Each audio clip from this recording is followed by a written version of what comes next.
from the Beaver County Auto Studios. It is the Pirates Hot Stove Show. I am Noah Hiles, and alongside me, back again, is Alan Saunders. Alan, how's it going? Good.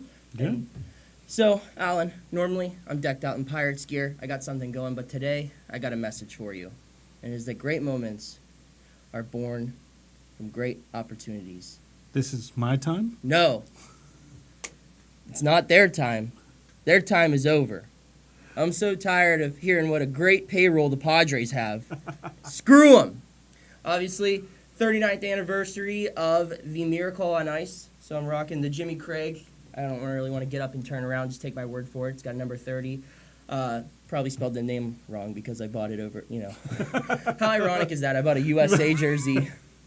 Online from China. Online from China. Gotta love it. Anyway, so got a lot to talk about. Pirates moving down to Bradenton. Spring training started up about a week ago here, and the games are getting going. Tomorrow, right? Tomorrow, First game? yep, Yeah. I believe Stephen so. Brault taking the hill for the spring opener. Yes, so a lot to talk about, a lot to dive into. We'll start off with some of the recent acquisitions the Pirates have made. Some new faces and some old faces coming back for the Bucks. I like to call them the E trio: Melky, Franky, and Rookie. All right. Which one do you want to dive into first? Let's go with Franky because I think he's got the best chance to have an impact on this team of the three of them. I think it's a really interesting situation because I think he's a player that you could envision impacting the team in a lot of different ways. I think if he's the number 5 starter, that's probably not terrible. It's probably not the worst circumstance. I think he's also really interesting to think about the kind of pitcher that he is.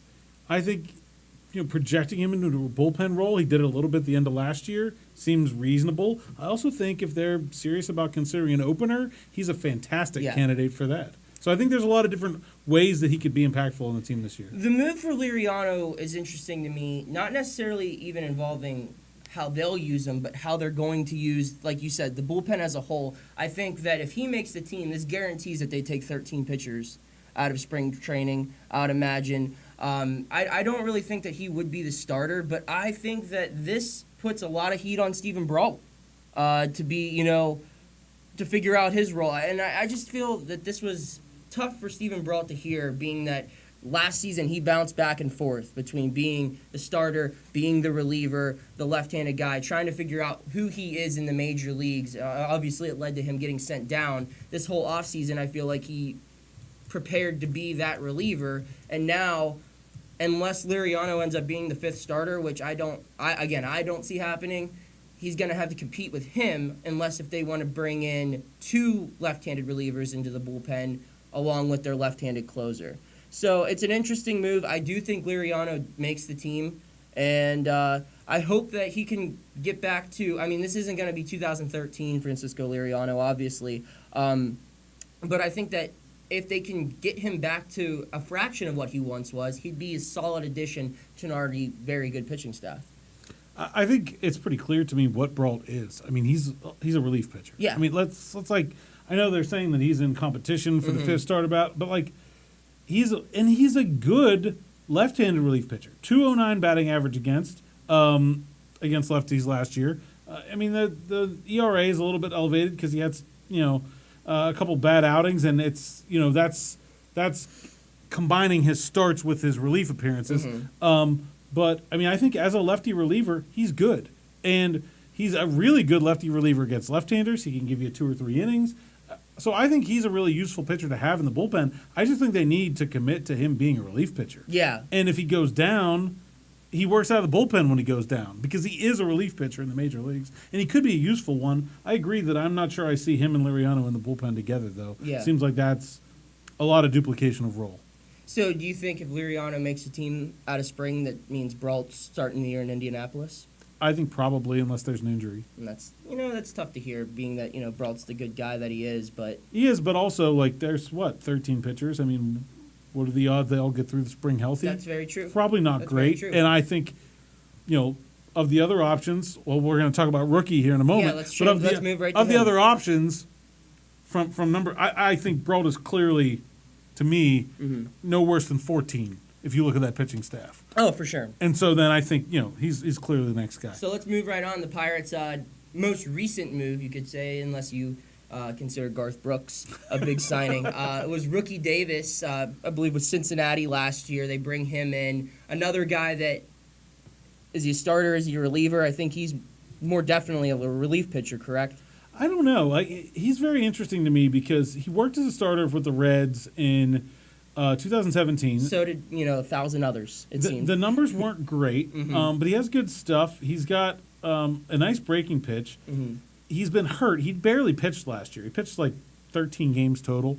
He had a hip injury at the end of 2017 that he ended up having some kind of setback with. So he basically hasn't pitched more than a handful of games since the end of the 2017 season.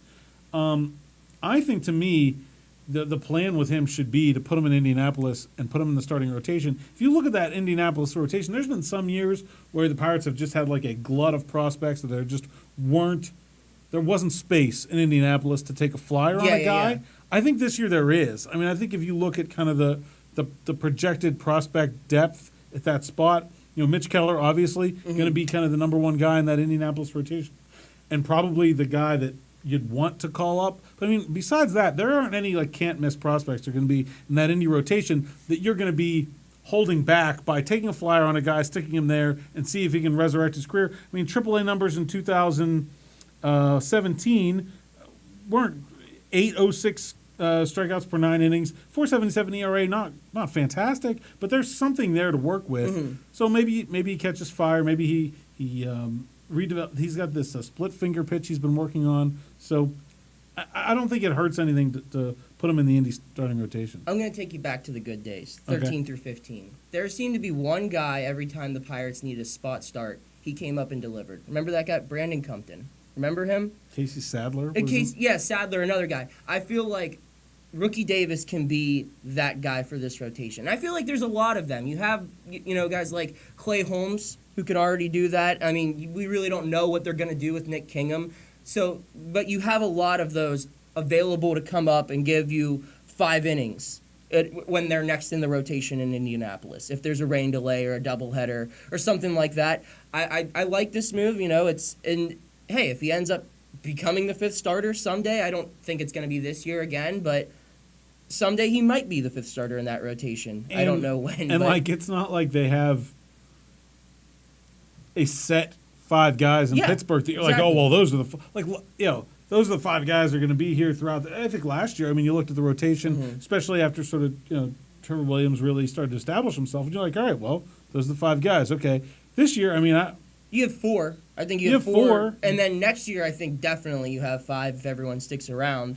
Yeah, but I think for the rest of the season, it's... Yeah, that fifth spot's I don't think it's any business. guarantee that Lyles is going to be that guy. I don't think it's any guarantee that Nick Kingham's going to be that guy. So certainly having some depth at that spot. And I think also if you do move Stephen Brault to a relief spot sort of semi-permanently, then that does provide some depth to the starting rotation that they would have been missing if they hadn't made this move and they decided Brault was a reliever. Then you're looking at, okay, we've got 5 major league starters plus maybe one other guy that's in that sort of mix, plus maybe Liriano if they stretched him out, plus Keller.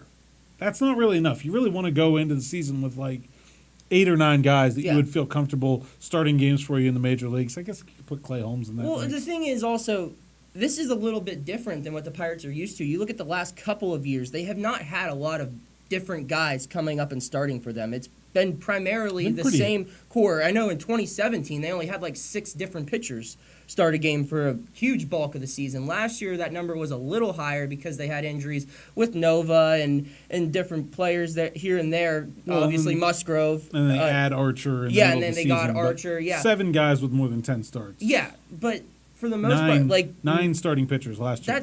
That should pretty solid, for. You talk to a team like the Dodgers or somebody, who always seems to have a ton of injuries in their rotation, or the Mets. So, the Pirates have a little bit more flexibility with that 5th spot now, and I think that they're going to give a lot of guys opportunities and auditions, not only in spring, but in the opening months. So we'll move away from the pitching now. We'll head out to the outfield with Melky Cabrera. This move is interesting, and I don't know what to think of it, to be honest with you. Melky Cabrera, it's a name. Obviously, a lot of people know him from his time in New York. He has some baggage with him, being busted for PEDs and whatnot. But overall, a guy that if he can play a little bit better than he did in Cleveland last year, I could see him maybe making the team out of spring if Polanco isn't ready to go. Yeah, I mean, it's interesting because this move comes at sort of not at the same time, but maybe like a week or two before, getting some really positive signs out of Gregory Polanco's progress, and it seems like he's going to be ready sooner than later. So to me, that doesn't really jive. It doesn't make a lot of sense. The one area that does kind of make sense is that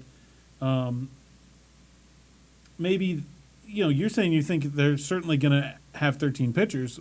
Well, then to me, then it doesn't make any sense because Lonnie Chisenhall is going to make the team. Yeah. And so if he's not the fourth outfielder and he's going to be some kind of super utility guy, then just the bench doesn't. The bench spots start to fill up real fast, and I don't know. It doesn't seem to make a lot of sense to me. If he can hit, they don't have anybody with any power. No, well, that's the big problem with the offense of this team, is that there's guys with some power in their bat, Josh Bell, Colin Moran, Gregory Polanco to some extent, possibly. Yeah, but they're not really home run guys. No. If you look at the home run totals, I mean, I think if he has a regular role, he has as good a chance as anybody to lead this team in home runs. I don't think there's one player on this roster that has a 30 home run season under their belt at any level. I don't believe so. Yeah, unless if it's did Melky ever have one? Probably. I don't know. I don't know if he did or not. I mean, if he did, I think he would be the only one. No. I'd imagine. So yeah, I mean that stat right there should be enough to say. And I know that there's obviously more advanced metrics that can determine if you're a good hitter or not than simply saying he didn't have a 30 home run season. But when you get down to it, I think that's a very good indication of who's got pop in their bat and who doesn't. And there isn't a lot of pop. So when you look at their roster and you talked about bench spots, there's really just not a lot of room when it comes to bench spots as it is. Right, pretty much most of the roster as far as fielders is already determined. They're going to take Cervelli and Diaz as the catchers. You have Bell, Frazier, Newman and Gonzalez, Gung and Moran. That's all of your infield, more than likely. And then you have Chisenhall, Marte, Dickerson, and if Polanco's healthy and you're taking 13 pitchers, that's 12 fielders. That's it. So, I mean, to me, the opportunity for Cabrera is super narrow. He's got to hit in spring training. He's got to make the team, and he's got to still be hitting when Polanco comes back. But then, even then, what are they going to do? They're not going to. I guess they could send down Newman. I don't know. There's not that many of those guys have options. So, it's really kind of. It does a move that doesn't make a lot of sense to me. In this move, I connected the Liriano move to Brault. This might be a little bit more of a reach, but I connect this Melky move not to Lonnie, not to Polanco, but to another guy who actually has had a really good history of performing well in spring, and that's Jose Osuna. Last year we saw him kind of struggle to find a role, regardless of the potential that he showed with power, and he has that rare ability, like we said, to hit the ball with power, which is what this team needs. He couldn't really find a spot regularly on the Major League roster last season, while in 2017 he was up for a while. But Osuna, I think, would be a guy that I would rather have in the Major Leagues over Melky Cabrera simply because of his versatility. Who else is going to play first base on this team aside from Josh Bell? Cervelli talked about it, but it didn't sound like he was interested in doing it. Lonnie Chisenhall. Moran, I guess. Colin Moran. I mean, you could try Jung Ho and leave it to the Pirates to let anyone try to play first base by the time July rolls around, right? But I don't know. I think that this move, hopefully, if anything comes from it, it's either Melky destroys the ball and revives his career here. Then, you have the good problem of having 4 really good outfielders, which is something that the Pirates had last May. Or it motivates Osuna to have another good spring, and then you don't have to rush Polanco back, and you have that guy who can play the corner infield and the corner outfield and possibly provide some power against left-handed pitching. Yeah, I think that to me the biggest takeaway is that they don't really have a lot of faith in Jose Osuna to be an outfielder. Yeah, I agree. That he's first baseman, and that's kind of it. Mm-hmm. And also that Jason Martin, who's 23 years old in AAA, is not that close. No.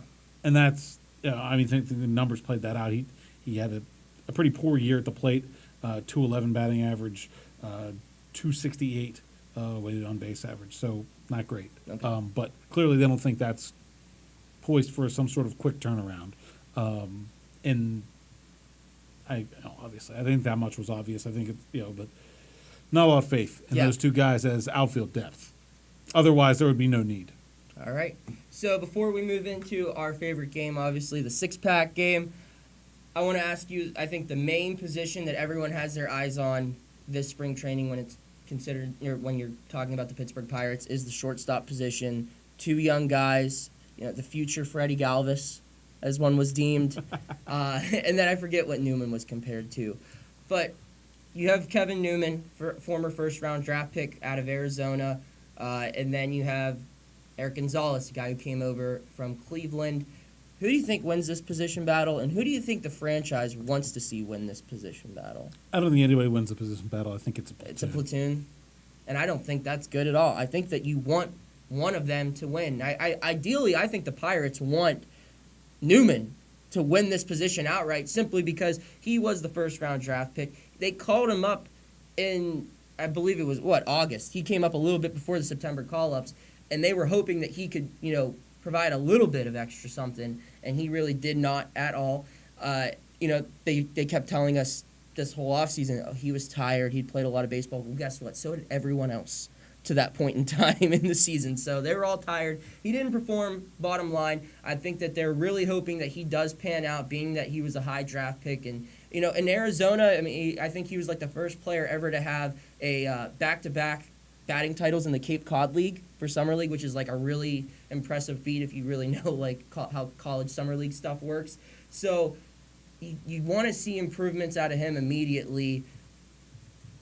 That way you can have the versatile guy on the bench with Gonzalez, who probably has the better glove, and you have him as the option to be the late-game defensive replacement.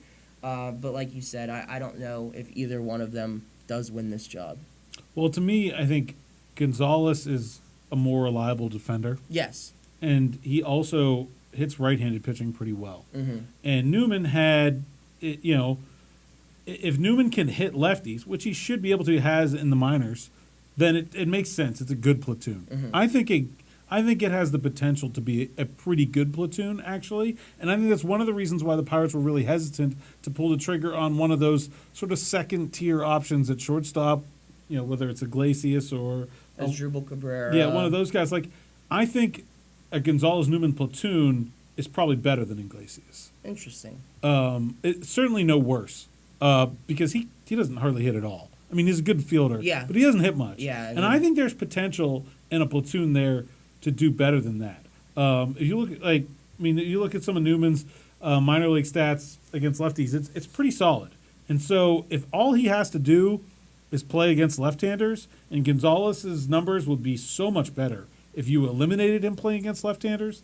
I think it's a pretty solid platoon. And I think that's one of these things where, to me, that was the most frustrating move of the offseason was the Pirates getting Gonzalez in the first place because they just gave themselves a mediocre option that sort of precluded them doing any better. Yeah. Right, Yeah, because exactly. because once you have them, you're like, oh well. I mean, we've got pretty okay. No reason to pay for a marginal upgrade. They left the party at 11:30. Yeah, they didn't even give a chance for anything to happen. They could have waited around and possibly got a deal on someone else. I mean, if things unfolded differently, but they didn't even give themselves that opportunity. Sort of interestingly, we've just talked about, getting Melky Cabrera is here's a guy I'd rather have than Melky Cabrera, Jordan Luplow, who they traded to get Gonzalez. Yeah. So I don't know. I mean, the outfield depth, which was awesome last year, is now not so great this year. I mean, I don't know. I don't know how much Luplow fit into their future plans, but to me, it was just a strange. The timing of it was strange. Mm-hmm. The move itself to go out and get to seek out such a mediocre target. They're just all about those former Indians. They are all about the former Indians. They saw last season them getting swept by Houston. They're like, we could use some of that. Also, they save on relocation expenses because it's not that far. They just send a Greyhound up there. Yeah, that's right. One truck, and they moved everybody's stuff down from Cleveland to Pittsburgh. Trash days on Tuesday in Cleveland. Yeah, they've got it all figured out. Before it floats into the Cuyahoga and catches on fire, they pick out some stuff they like, and there we go. Sorry about that. Six-pack. Really. All right, 6-pack time. You know the rules. Are you drinking it or are you throwing it out? You can go first, Alan. I'm going. I've got your ad here. I've got Stephen Brault's dreads. Stephen Brault's dreadlocks. If you haven't seen them, look at that. I haven't seen them. I want to see them in person. I enjoy Stephen very much, and all of everything. I don't know if I can. I'm going to pass on the dreads. I apologize, Stephen. I can't. I just can't. I mean, it's not for me. I'm trying to think. I'm in no position to judge anyone else's hair. Yeah. First of all, but it's not for me. Some would say, the last player to have dreads on the Pirates had a pretty good career in Pittsburgh. Who was that, Bronson Arroyo? Oh, I was thinking McCutcheon. Yeah. I was thinking pitcher. Yeah, the last guy did all right with dreads. But, I mean, I guess, did Bell ever have dreads? I don't know. Yeah, okay. Bell's had dreads. Okay, so maybe, but, I mean, he had him his rookie year, right? So he had a pretty good rookie season, 26 home runs, so maybe... Here's the other thing. Here's why I'm definitely not on board with this, is because, so say you put the dreads in, and say you have like an 0.95 ERA in like March and April. Now you're committed. Now you got to keep them. Yep. And I just don't know. When you make a move like this in Pittsburgh, you need to understand the ramifications that come with it. It's similar to like Vasquez having the DJ equipment. When you pitch well, everyone knows you as that pitcher who plays the pitcher that has dreadlocks, and he's also really good. But then as soon as you have a bad game, it's maybe he should spend less time with his hair and more time working on his fastball. Speaking of which, we haven't mentioned like perhaps the most infamously dreaded Pirate, and that's John Jason. Oh yeah, obviously. So, I mean, if this is like a tribute you to could John go two Jaso, routes. You could go McCutcheon or Jaso. If this is a tribute to John Jaso, I might be more into it. For it. Yeah. I see. What's tough is we've mentioned all these former Pirates, but the main comparison I've seen for Brault is the Friends episode where Monica gets the dreadlocks. So that's tough to see. Yeah. So I don't know if I'm drinking that beer either. Yeah, I'm passing on that one. All right, we'll keep it with the pitching staff. The Pirates have the best rotation in the National League Central. I think I'm drinking this one. I think I buy it. I think the Cubs. If the Cubs rotation was in the 6-pack, it'd be like a Natty Light. It's very watered down. The Reds, I know they made improvements to it with Wood and with Sonny Gray, but Milwaukee's is nothing to write home about, but they're obviously an offensive team. I think the only competition really against the Pirates would be the St. Louis Cardinals, who might have maybe better numbers, but I think when it comes to talent alone, I think the Pirates have them beat. I think I'd take the Cardinals rotation over really? the Pirates. I just brought it up Miklos, Martinez, Flaherty, Waka, Wainwright. That's not bad. I don't know about Wainwright anymore. No, but I mean, I look at the Pirates as a fifth spot. Guy. Yeah, you're right. That's fair. And I think Flaherty is really going to be a really good pitcher. I was really impressed with what he did. I'm less sure about Miklos.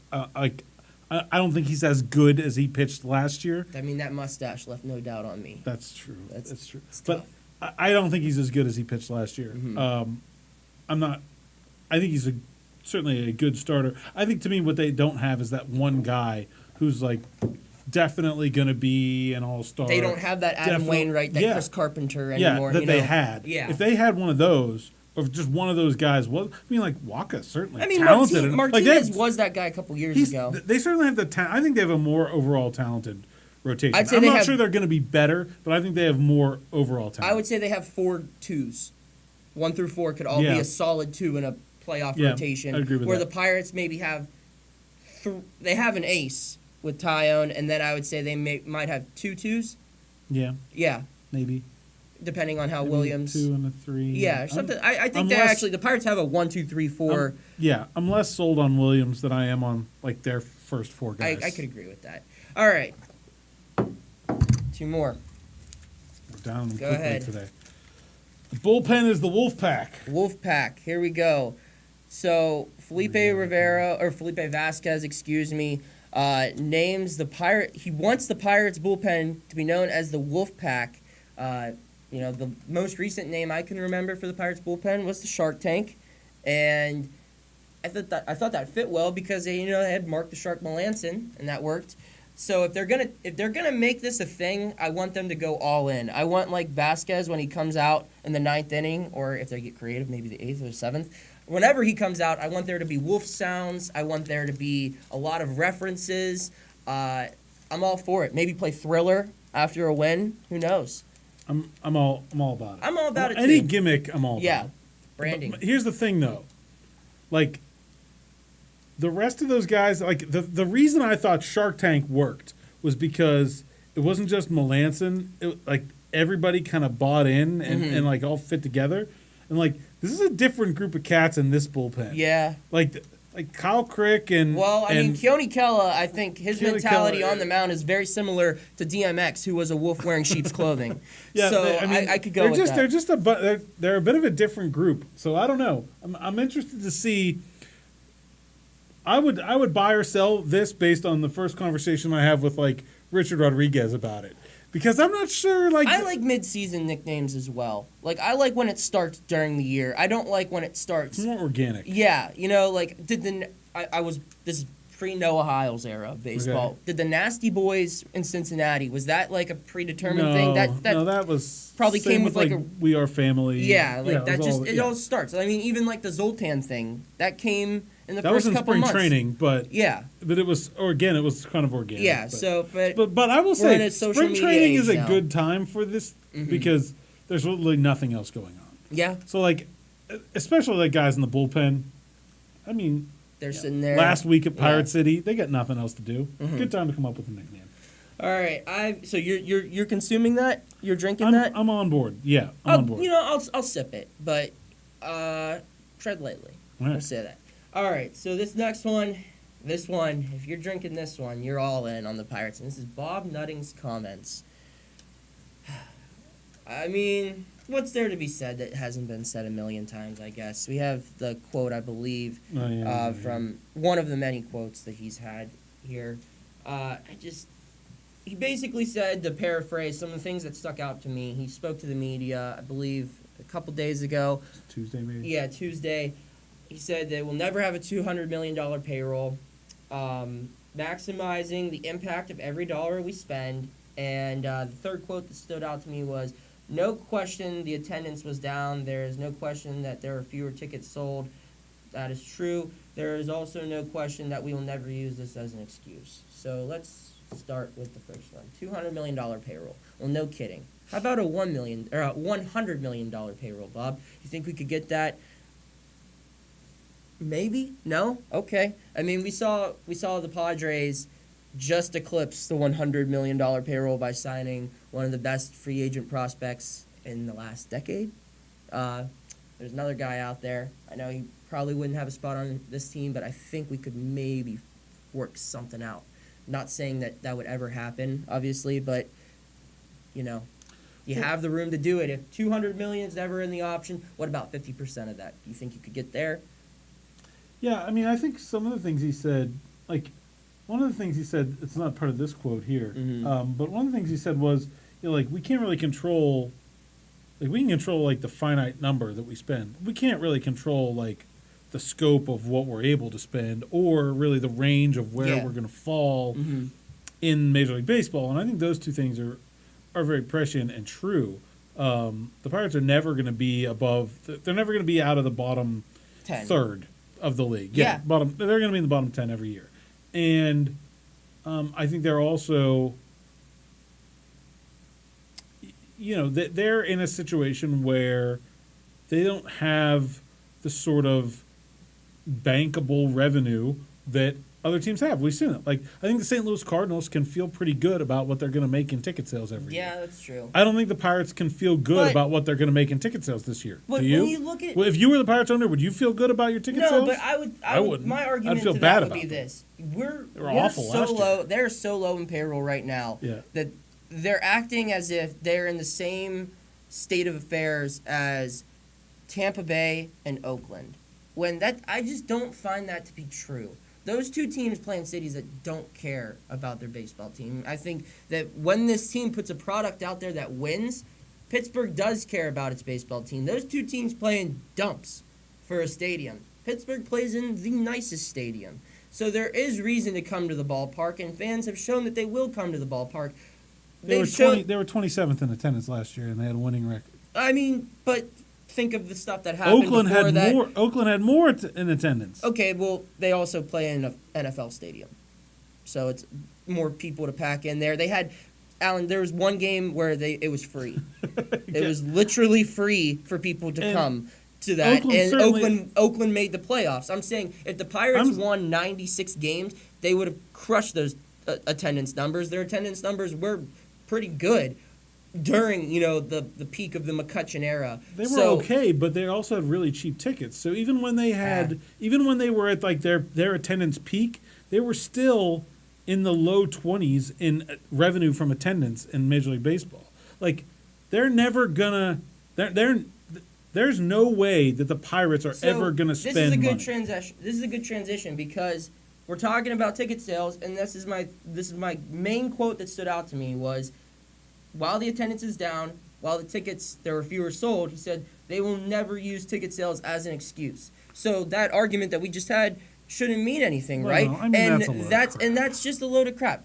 I mean, we've both been there when their general manager told us that it depends on ticket sales. And, I mean, we talk so much about attendance and how that holds back the Pirates, when in reality, that's one of many, many, many different areas where the Pirates get money.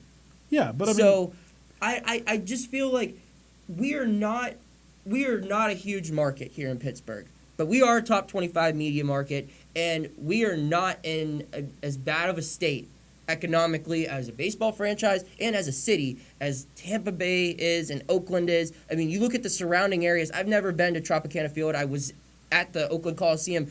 There's nothing to do around there. That place is a dump. And, it's like falling apart. You have to charge them for soda in the clubhouse. Aren't both of those teams getting new stadiums? Allegedly. I mean, Oakland is. Yeah, Oakland is. But, I mean, I don't know. I just look at it this way. Like, we're halfway through PNC Park's lease, right? Yeah, but that's not going anywhere. Here's the thing. Like, okay, say we get to the end of PNC Park's lease and Bob Nutting sells the team.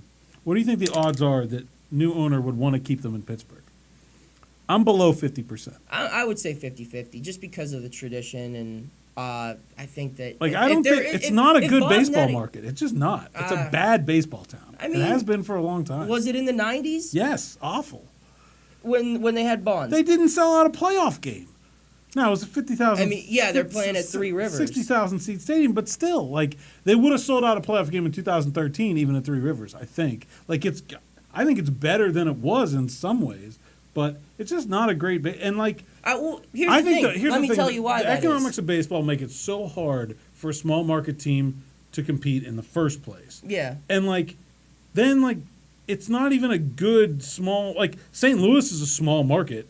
Like, if you look there's nothing to do in St. Louis. Market size, it's just a better baseball town. Yeah, well, there's nothing to do in St. Louis. But my point is, the reason you call it a bad baseball town, I think, now, is you got people my age. I'm going to be 24 in a month. I did not see my favorite baseball team play in the playoffs. Lost an entire generation of fans. That's what's going to happen. But I think you look at I would say the main fan demographic for the Penguins are people my age, maybe a little bit older. And why? It's because for the majority of our life, we've had the best player in the world playing in Pittsburgh, and we've seen them win Stanley Cups and go to the playoffs year in and year out. Once you have a competitive team like that, you will become a baseball town, I think. But what the Penguins are is the Pirates will never become because of baseball. I can't agree with that, but situation. I do think that small period of time, I would even say from 2011 to 2016, when they were competitive every year in July. And I know they were competitive in July the last 2 seasons as well, but that's when people, kind of lost faith again. But from 2011, once the winning started to come back, and then Jerry Meals ruined it, and then 2012 when the really big collapse happened, and then the 3 good years, and then the year after the 3 good years, I thought the attendance was good. I thought the ticket prices went up, and people still did come. You had national television broadcasts here, and the stadium wasn't empty. It wasn't embarrassing then. There was a noticeable pride about the Pirates here. They're never going to pass the Steelers and the Penguins, but not many teams could do that in any sport. But I do think that there is a baseball audience here that simply has given up on the Pirates. But if new ownership came, you talked about if he sold the team and there was a risk of moving. If a new owner came, I bet you Pirates fans would flock in there knowing that, there's a lot of Yinzers that just don't want to give him the money. I also don't think a new owner would fundamentally run the team much differently. I mean, I think maybe better PR. There's certainly Bob Notting has not been a good owner for Pirates. I don't think anyone could say that. But I also don't think that some random rich guy buys the team. Things aren't going to change. Unless they get bought by a legitimate sports fan, probably that has to be from Pittsburgh. That's, I think, the thing that you see with baseball owners is a lot of them, they're not really baseball fans anymore, I feel like. They're just kind of like businessmen. That's what Nutting is. Every sports owner. Yeah, well, I think that you see certain owners in certain sports, they want to win. They are competitive, and sometimes that hurts them, where they spend dumb money and they don't necessarily do the best business decisions. But in other ways, they're always trying to compete, and that's, I think, in a town like Pittsburgh, what people want, obviously. Let's move on. All right, we got 2 more. Last 2. All right. So I'm not drinking that beer, to be clear. No, yeah. I don't think anybody is. Yeah. Oh, wait. There you go, we already did Bros. All right. Let me look up. You can take this one. All right. Polanco ready to start the season. I think not ready to start the season, but I think he'll start Indy's season. And I think he'll be up. Okay. 2-3 weeks. All right. I mean, I think that's fair. I mean, when that originally happened, he's gonna miss the part of spring training that's very important. When everyone else is getting fine-tuned, he's just gonna be getting started. So I think he's gonna need some time, but I think he'll be playing baseball on opening day. I just don't think he'll be ready to be in the majors yet. I would buy that, and I would drink that as well. I think even if he is ready, like what you said, while everyone else is getting their complete game developed, he's just going to be getting his full health developed. So I would like to see, the first couple of weeks of April. I wouldn't like to see, Lonnie Chisenhall, out there. But at the end of the day, it's probably the better business move. See Melky, see what he's got. I mean, he signed him. I'd rather see Garth. Thunder Road, baby. May as well put him out there and see what he can do. All right, so my last one, we had a problem. One of these bottles, the note just technical difficulties. Where is it? Yeah, the note just kind of fell in the bottle. It got stuck. Yeah. So we had to rewrite it, and that's why we had a duplicate. But that one that says in there is, am I drinking this or not? I don't know. Are you? Josh Bell leads the Pirates in home runs this year. I hope. I'll put it that way. I hope to drink this beer. I think, if they're going to be competitive, it has to be. But there's a chance there's Gung. There's a chance maybe Moran. I don't think there's any.